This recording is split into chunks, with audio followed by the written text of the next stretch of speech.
welcome back. My name's Newman. This is my life with plants. This is a short video on blooming cacti so we don't miss them. First up is Gymnocalycium saglionis. This particular cactus I bought as a large plant. It was something like $20. About 2 or 3 years ago. So this is the most it's flowered. It actually had it had a good taproot on it, but not much of a root system to begin with. So if I put my hand there, you can get an idea of how large the flowers are.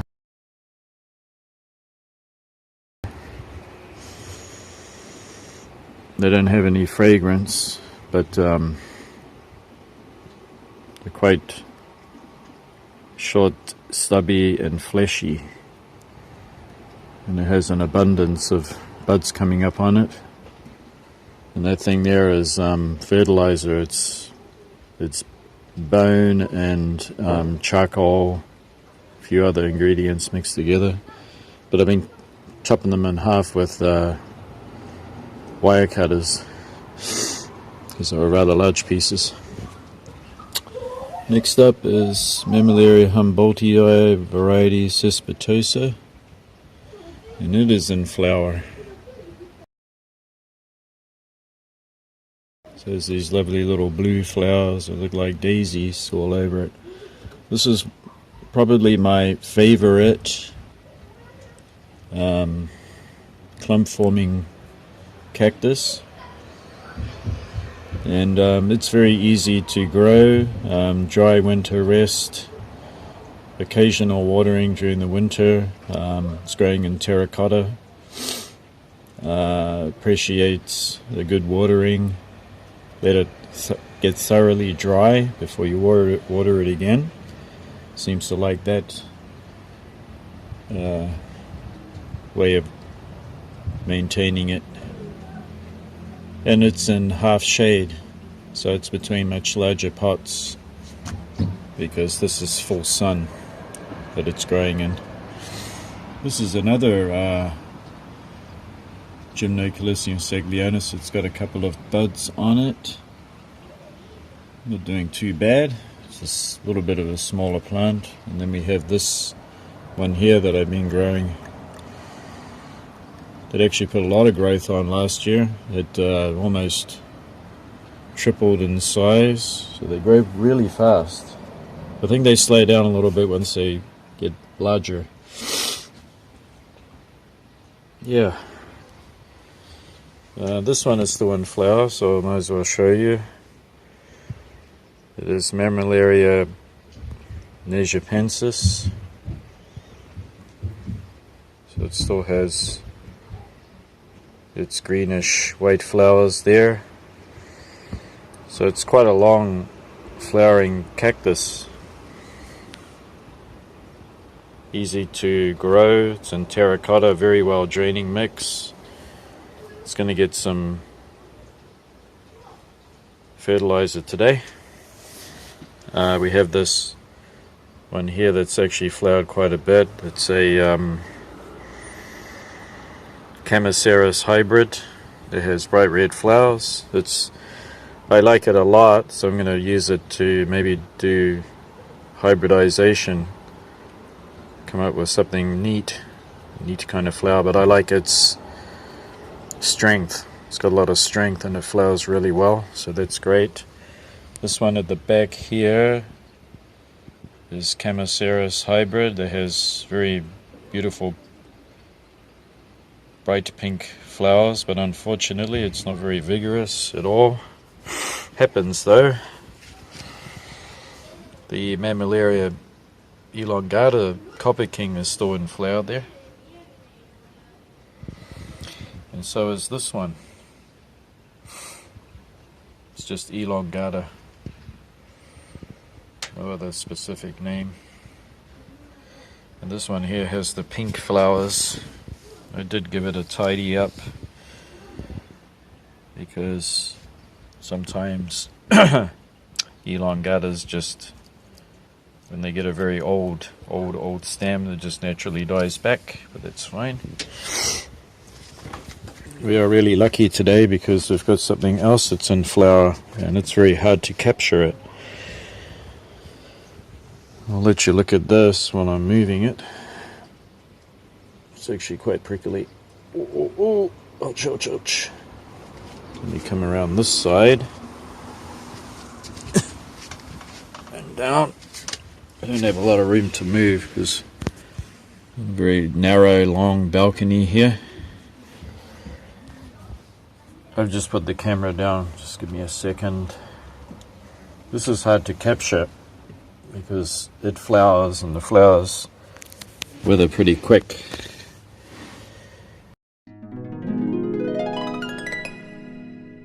This is a pleasant surprise. This is Acanthocalicium spiniflorum variety violaceum. I bought this as a large plant.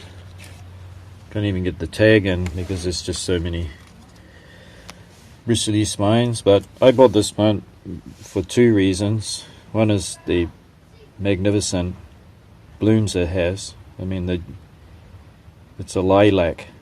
I mean, it's very rare to find lilac flowers in this shade of color.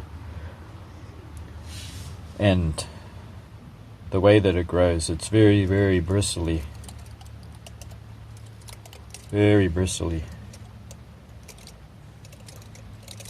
It's just a beautiful plant to look at, and beautiful flowers. This one is very cold hardy, so it can go down to -12. Here it gets down to -8. We did have a year where it hit -10 for a short time. It doesn't bother it one bit. It likes a good thorough watering and to dry right out in between. It requires very bright light, which is sitting on the shelf, so it's getting almost 100% full sun with half-day shade, which is important, and that produces good blooming on it. It can burn, as you can see there. You've got the little white areas that have almost completely cleaned up now because the new growth is coming out, but it can grow out of it and not repair itself, but it'll grow from the epistem here, and eventually you won't see the damage. But it does get damaged if you suddenly move it into very high light or direct sun. It can burn, but once it is conditioned to it, it's fine. So this plant is quite large, as you can see, going by my hand. I've had it for possibly 3 to 4 years, and at the moment it is globular, but will eventually become quite tall, up to about 30 or 40 centimeters tall, so it'll start to stretch up, and at that time, once it starts doing that, it'll offset.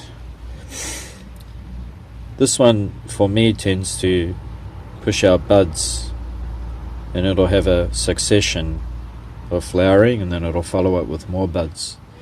But you can have plants that will flower all at the same time.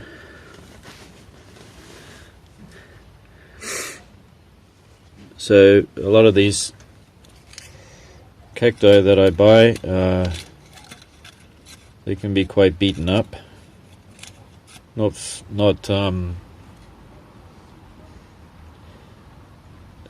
cosmetically. If you look at this, it looks absolutely fine and beautiful, but the root system can be quite torn up. Some of the nurseries dig them out of the ground, and they tend to rip them. They don't try to get up the taproot. I've seen that a few times, so I don't think that particular company really cares too much if your plant lives or not.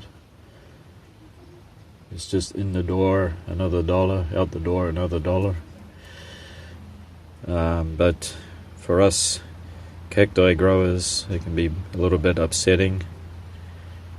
This one I was fortunate because it did have quite a good root system on it, and the taproot was pretty much intact, which was great because I did have a Homoloceros texensis that died, and I think it was okay, as I was saying, yeah, the Homoloceros texensis, it didn't make it last year. So Canthocalycium sits right here on this shelf, and if I stand up and back up, you can just take a look. The sun comes right in and it hits this shelf, and then the sun will climb higher and it'll get shady under here. So some of them, other cacti at the back, have a little more shade, and that's good for them. This one, I must show you this. Unfortunately, I'm a little late, but you can get a general idea of what it was like. I did take some photos, and I'll put that up on the screen. They don't last very long, but this is a profusion of flowering from 2 plants of sorry about that, Trichoceros huasha. What's interesting about huasha and some other trichos is if you pollinate them and get the seed, you can germinate them and you can actually get another color. Sometimes it can revert to whites or yellows, so I have done that. And I've also done a cross with Echinopsis, so I don't know what I'm going to end up with. Unfortunately not fragrant, but beautiful to look at. And what's interesting about these red flowers is that they had this sparkly purple hue to them. It's almost like glitter, and you can see it shine in the sunlight, so it has this amazing purple glitter to them. Do have a bit of a net here. The net does 2 things. It just dissipates a lot of intense sunlight because it is pretty intense here, and it's about 28 degrees at the moment, and it's still the morning. And number 2, it just helps to keep bugs off from trying to lay their eggs. Or we have trouble here with a kind of large flying beetle. It's a native of Japan, but when it lays eggs, it has grubs that are like 3 inches in diameter, and you get that in your pot, and your whole root system will get eaten up. So I do have to use slow release insecticide in the pot, unfortunately, because of that problem. Okay, moving along.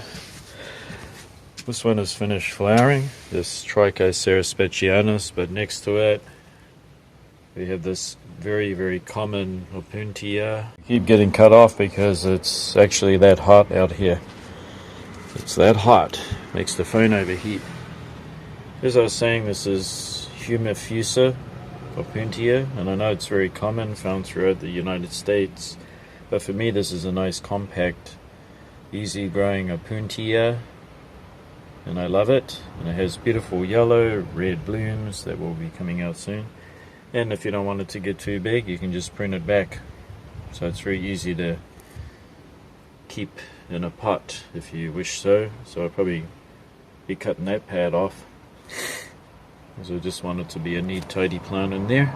And that is all for today, and we'll be back to show you more blooms when they do come. Thanks for watching, and I'm just going to get back to fertilizing these big pellets, blood and bone, phosphorus, and you name it. It's probably the best stuff for cacti because it doesn't burn the roots at all, and it's very mild and it has all the good stuff in it. Until next time, we'll see you. Thanks for watching. Bye bye. Okay, this is the shade cloth back up. It's about 30%, so I forgot to mention that because it's full sun, and this just dissipates the sunlight, scatters it a bit. Otherwise there is the tendency for some of them to burn. I just thought I'd show you that because I forgot to mention it. So full sun means that this is facing south, and we live in the northern hemisphere, Japan, so that's 100% direct sunlight. Anyway, that's all, and we'll catch you next time. Thanks for watching. Bye.